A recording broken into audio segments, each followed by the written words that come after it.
mugwumps. They're everywhere. They're speaking out. Board meetings, City Hall, Town Square, Courthouse, State House, even the White House. They must be stopped. They are disruptors.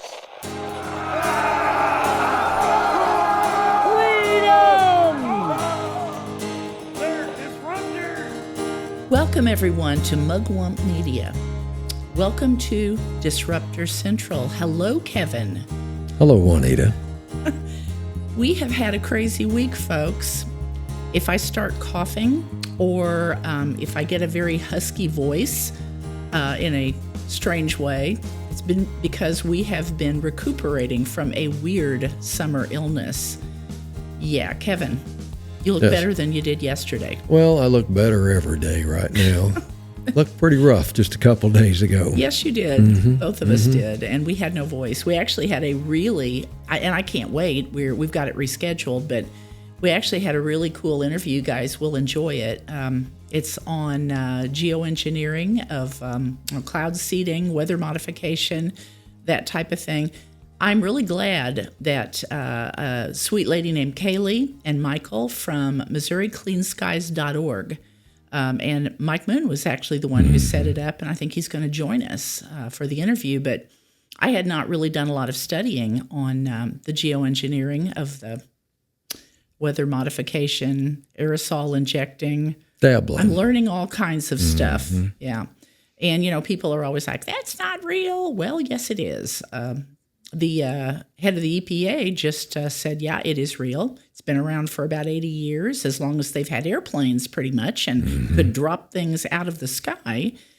And it's pretty much unregulated, unfortunately. So there's a lot of things to talk about. I'm looking forward to it whenever we get to do it. But anyway, we were supposed to, earlier this week, actually do the interview, and I couldn't even speak. I was so sick. So then we went to the doctor, and so here we are, and we are recuperating. So medicated. Medicated is true. I finally got to feeling quite a bit better today. Like I said, I got my cough drop if anything starts happening. So I'm not going to jinx us. Anyway, now today we're going to have fun today. We've got some really good positive updates for you guys. And we need some good positive news right now. We always need positive. Oh, yeah. The grand conspiracy stuff, that is continuing to unfold, Kevin. There was more stuff out today. I don't think there's any conspiracies. You don't? The grand conspiracy? Well, the grand, okay. Merciful heavens. A bunch of them. Apparently there was a burn bag today that they found of stuff. I guess I need to listen Hillary to the news. Clinton that didn't get burned. So they found it, and now they got some new stuff. And I tell you, Tulsi Gabbard is doing a really good job. So I guess we'll see what was in the burn bag, and we're going to find out all kinds of stuff over the next few weeks. Exciting. Between that and, good grief, Jeffrey Epstein and Ghislaine Maxwell and all kinds of crazy stuff with that, too. So we're just going to breeze on past that because the news is saturated with it. Yes. I've been looking at, as soon as I got to feeling better and wasn't laying on the couch dying, I started going through the news and finding some really awesome stuff. So today we're going to do a great update for you all. Now, first of all, some national news. Now, let's see, headlines. First up, in the category of, I think we're going to call this, we may do this again, Kevin. This is what we voted for in November. Oh. That's what this is. This is the category of, this is what we voted for in November. It's kind of become a catchphrase around here. First up in that category, I was actually looking through my email, and if you guys have ever heard of AMAC, it's basically like a conservative AARP, the Association of Retired Persons. AMAC is Association of Mature American Citizens, I think, something like that. So they're excluding me? That's a good point, Kevin. We're not completely mature, right? I still don't know what I want to do when I grow up, so I guess I'm left out of that group, I guess. Yeah, you want to be a cowboy? I did, but I didn't want to have a horse. I'd just soon have Kevin has bad some luck kind of with conveyance, horses. but not a horse. I know. We had a horse, and she was really sweet to me, but every time Kevin would turn and walk away, she'd bite him. She'd grab him and bite him. She hated him. I had to take care of her, and every time I turned my back, she'd bite me. So funny. Her name was Dusty. I miss her. Anyway, okay. So back to the news. This is the very first thing. AMAC, it was on they have an online, they send me emails, and they have like a weekly update newsletter. They had some really good stuff this week. The first one was the headline, Republicans applaud removal of 2.8 million duplicated Medicaid enrollees. Kevin, how do you multiple times in different states apply for Medicaid and not realize it's keep using both in all of these? It's got to be fraud. Well, multiple choice forms, maybe. I don't know. I mean, I can understand somebody forgetting that you've got something and get something else, but if you're continuing to use both of them, I don't know. Looks a little suspicious, like fraud to me. Yeah. Anyway, so this is what it said. In the latest move by the Trump administration to root out, I love that, government waste, the Center for Medicare and Medicaid plan to remove duplicated health insurance coverage from 2.8 million Americans improperly enrolled in taxpayer-funded health care plans. Like I said, how would they even know if they weren't using them all? CMS analyzed Medicaid enrollment data from 2024 and found that each month, roughly 1.2 million individuals were enrolled in Medicaid or CHIP in multiple states, while roughly 1.6 million people were enrolled in one of those programs, as well as the subsidized Affordable Care Act, ACA exchange plan. So basically the free Obamacare stuff. They were doing both, maybe multiple states and doing it. Again, there has to be a lot of fraud. Has to be, because how could you have all that and continue charging on everybody? Not a lot of checks going on. Really? Mm-hmm. You think, Kevin? Yep. So here we go. Takes us back to Obama phones. I wonder how many Obama phones some of them had. Right. Well, in the last 4 years, and this is a name that you're going to be hearing a lot of in this list of things that this is what we voted for. A certain ex-president, who I don't think really was a president to begin with, was behind a lot of this. So how did this double dipping happen, you ask? Well, let me tell you, even though federal regulations require ACA exchanges or marketplaces to regularly inspect data for improper enrollments via the Medicaid periodic data matching process, the Biden administration, temporarily halted these examinations to ensure continuous enrollment during the COVID-19 pandemic. Data inspectors, huh? He shut it off because he wanted to have as many people hooked on money from the government as he could possibly get. That's what he did.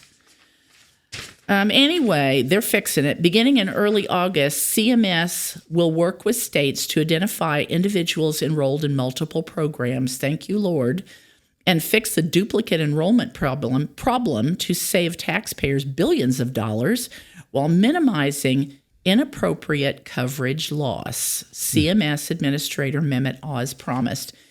One of the things that irritates the heck out of me, and remember this, folks, we had somebody come in the shop the other day. Well, I voted for Trump, but some of these people, they're kicking them off Medicaid and they need it. No, these people are double or triple dipping. Plus, there's a lot of fraud that's going on. Yep. And there's nobody, what did Mehmet Oz say? He said, we're trying to minimize inappropriate coverage loss. They are trying to make sure everybody has something, but they're trying to minimize all this money with $14 billion annually. So nobody has to sign off on this stuff? No, not for the last 4 years. You know, we had an auto pen. Maybe somebody had an automatic pen. No, I don't think he even bothered. No. Didn't even he just bother said it was all canceled. There it was done for the net. Yep, that's an automatic pen. Yeah, how many years has stupid COVID been out of commission anyway. Anyway, I'm gonna move on from there. Let's see. Next up, you're gonna love this. Next up, and this was also on the AMAC U.S. Newsline, July 24th headline read, Trump slashes IRS. Wah! Fulfills campaign promise. Thank you, Jesus. Do you remember 80 million, 80 billion, however much it was? These armed agents? Mm-hmm. Remember? Oh, yeah. Gonna line them up, send them out, and they were coming for us. Armed. Mm-hmm. That was their job description. Trump slashes IRS, fulfills campaign promise, Thursday, July 24th. The Trump administration has successfully reduced the Internal Revenue Service's workforce by 26,000 people in just 4 months. Oh my gosh. This is a 25% reduction in the number of employees at the agency since the beginning of President Donald Trump's second term. Now, the most recent employment data is from May, with more reductions likely occurring since then. The IRS garnered significant controversy in 2022 after, here's that name again, Joe Biden signed the Inflation Reduction Act, which didn't reduce anything, into law. The bill included almost $80 billion that allowed the agency to surpass 100,000 employees by 2025. And the goal was to eventually hire 87,000 new employees over the course of a decade. Well, what do you think our Trump said? On the campaign trail, he promised to roll back that funding. Guess what, folks? He's doing it. And the first thing he did, first day he got back into office, guess what he did? He signed an executive order issuing one of 2 hiring freezes for federal civilian employees. The second one he signed extended it to infinity and beyond, hopefully. On April 17th, the executive order states that the hiring freeze for the IRS will remain in effect until the Secretary of the Treasury determines that is in the national interest to terminate the freeze, and he also has to publish notices of such determination on the Federal Register. Hopefully that won't be happening for a long time. As well as the hiring freeze, Trump will also defund Biden's massive buildup of armed IRS agents by rescinding all unspent funds, all $80 billion, all the rest of what they haven't spent. I like defunding. He rescinded all unspent funds under the misnamed Inflation Reduction Act. Mm-hmm. And, you know, a lot of people are like, well, those poor people that don't have a job, a lot of them were bought off, folks, just so you know. Of the employees cut from the IRS, 4,600 were part of a buyout in January. So you can't feel too badly for them. Another 17,000 volunteered for early retirement. Only 300 were part of a reduction in force, while thousands more were part of smaller separation programs. The workforce is expected to drop to 77,000 from 103,000 in January. So again, this is what we voted for. This is not mean. This is honestly pretty merciful. I mean, really. Well, yeah, it's pretty generous, sounds like. Taking care of them. They had an option. They got to. Absolutely. I don't hear anybody playing little bitty violins for IRS agents that me either. Move on to something else. Yeah, for sure. Okay, next up, a July 2025 post from the Epic Times read, Trump proposes rebates for U.S. taxpayers from tariff revenues. Now, you heard. We had the highest month. Was it in June? Like 27 billion over? Mm-hmm. Yep. Man, Trump is bringing it in like crazy. So here's what it says. Rebates would come as the U.S. government collects record tariff revenues. Trump, speaking to reporters, said the White House is thinking about issuing rebates to individuals in certain income levels. In other words, he's trying to help people that are needing it.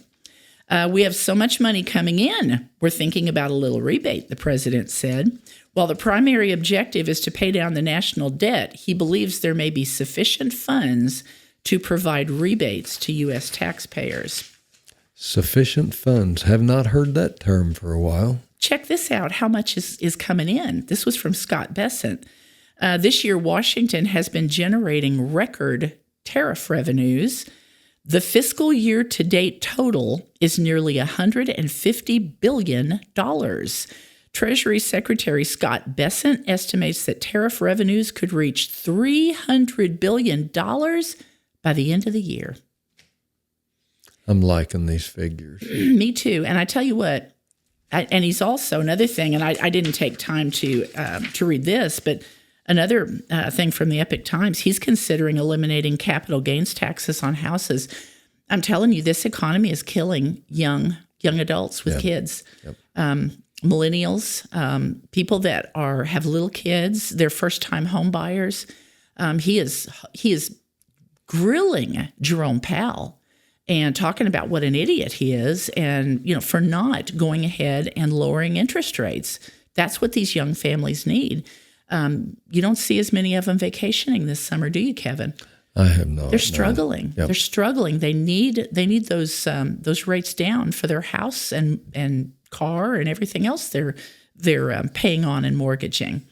And Trump is talking about, he said, you know what? If he would just lower those rates, we wouldn't even have to think about eliminating capital gains tax on houses. But again, he's trying to help. And you know what? Kevin and I wouldn't care. They don't have to give us a rebate. I would like to see some of these young families get a rebate. They need it. Man, they've been left a raw deal. The housing economy is a mess right now. Anyway, enough of that. Now, for those of us who place voter integrity, man, Trump got in. It was a miracle. For those of us who place voter integrity very high on our list of things I voted for in November, you all are going to be cheering for this one if you hadn't heard about it yet. Now, on July 23rd, I saw this post that Marjorie Taylor Greene had shared on her Facebook.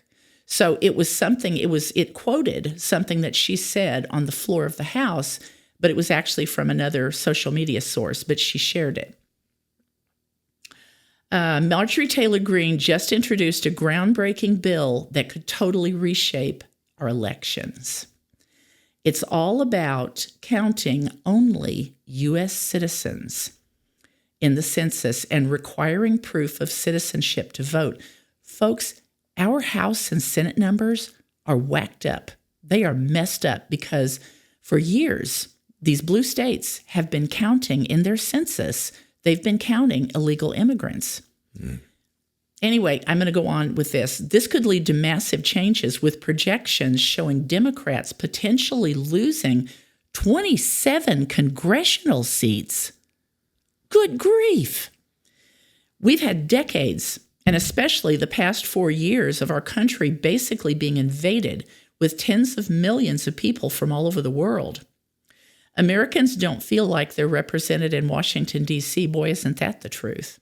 Mm-hmm. So I have a bill that calls for a new census. It does count the population. However, it has a second count, and that's counting American citizens only.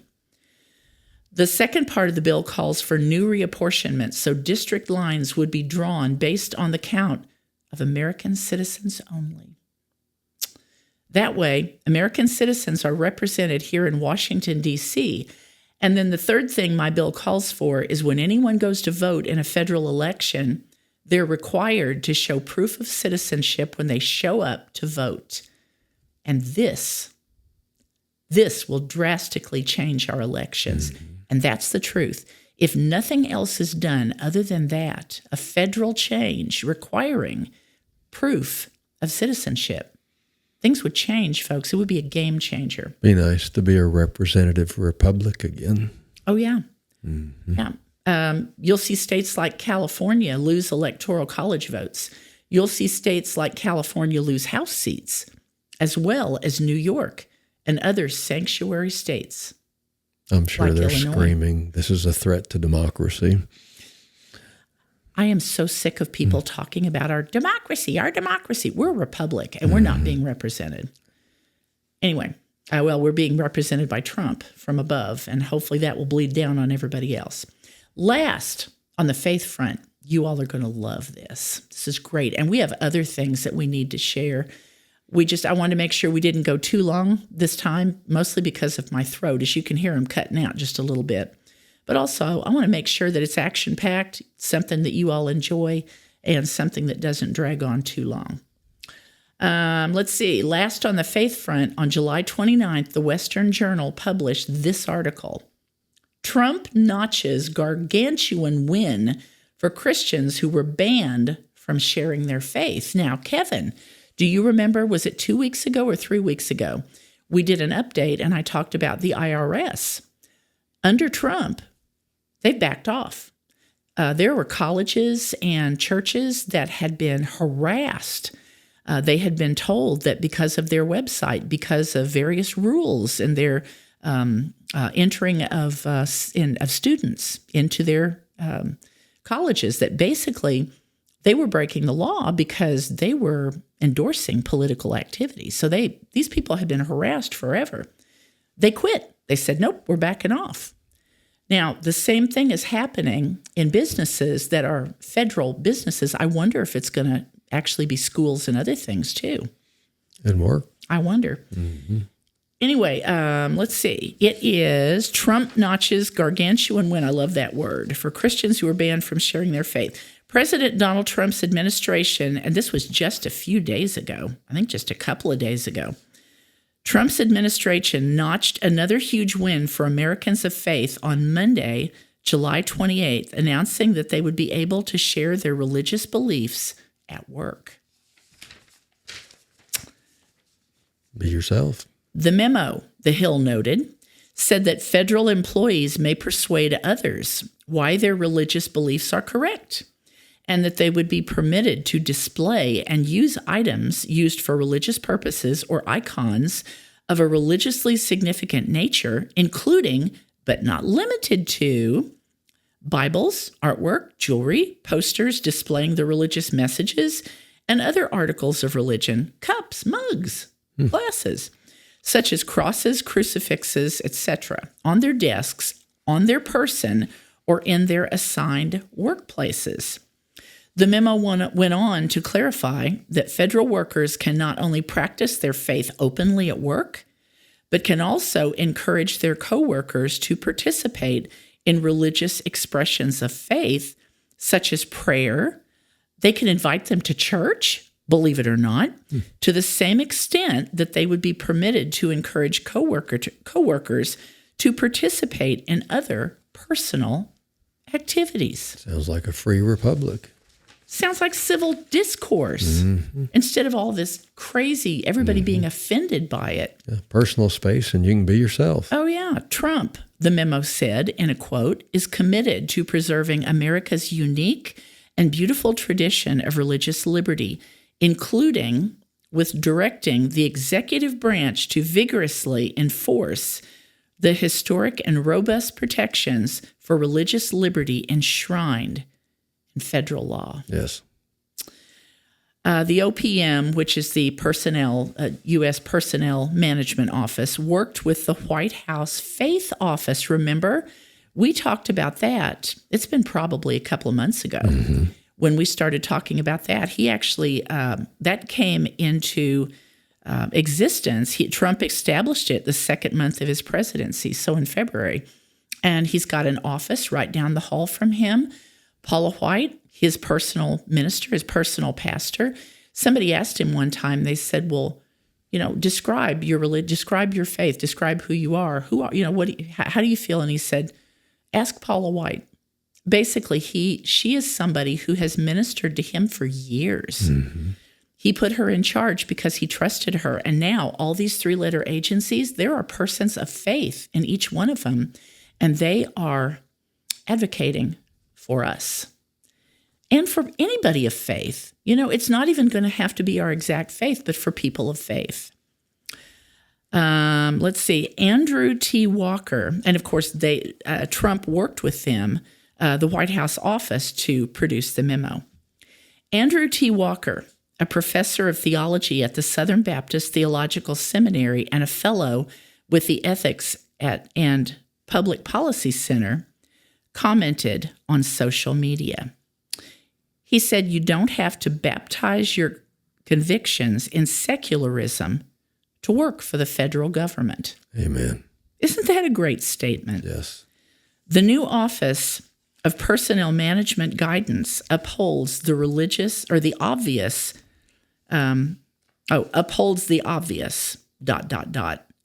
Religious Americans are full citizens. Yes. Even at work. Isn't that cool? I tell you, that's good news. Yes. Folks, this is what we voted for. Exactly. This is all what we voted for. Mm-hmm. And like I said, there was some things that I really wanted to share. We had a video. We've got one little video that we're going to close with that I think you all are really going to like. It's short. It was a reel, but it was something from the Missouri Capitol. And, we're going to close with this, and then we'll come back on briefly, just to say goodbye and say goodbye for the week and just remind you we'll be back again next week. But Kevin wanted to play this for you, and I did too. I'm telling you, social media influencers, we noticed a bunch of them had put this up. Somebody sent it to me, and it just brought tears to my eyes. There's a lot of really bad things that are going on in state capitals all over and in Missouri. We're not really being represented well. But God's there. And the reason I know he's there is because his people are there. That's the right. 10 are there. Mike Boone's there. Mm-hmm. There are a lot of people who are good. There are a lot of people who are good that just need to get some courage about them. Yes. There need to be some things changed. And here's the thing.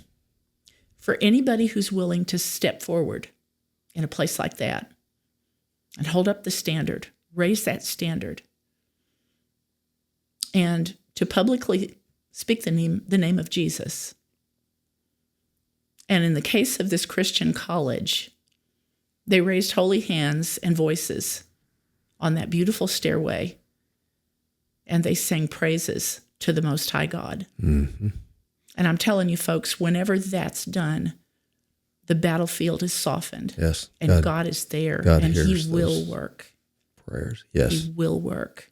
Mm-hmm. And you know what? If God is for us, who could ever be against us? That's right. Right, Kevin? That's right. We'll go ahead and play it for you. Again, this is a group from a Christian college in the Missouri Capitol. This happened in the Missouri State Capitol. You can't tell me America is not in revival.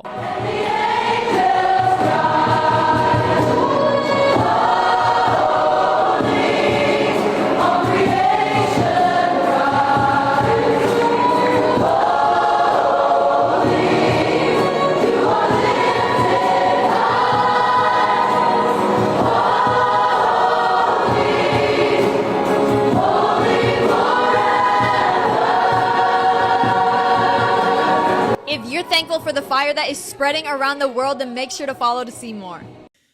Well, folks, thanks for joining us again today.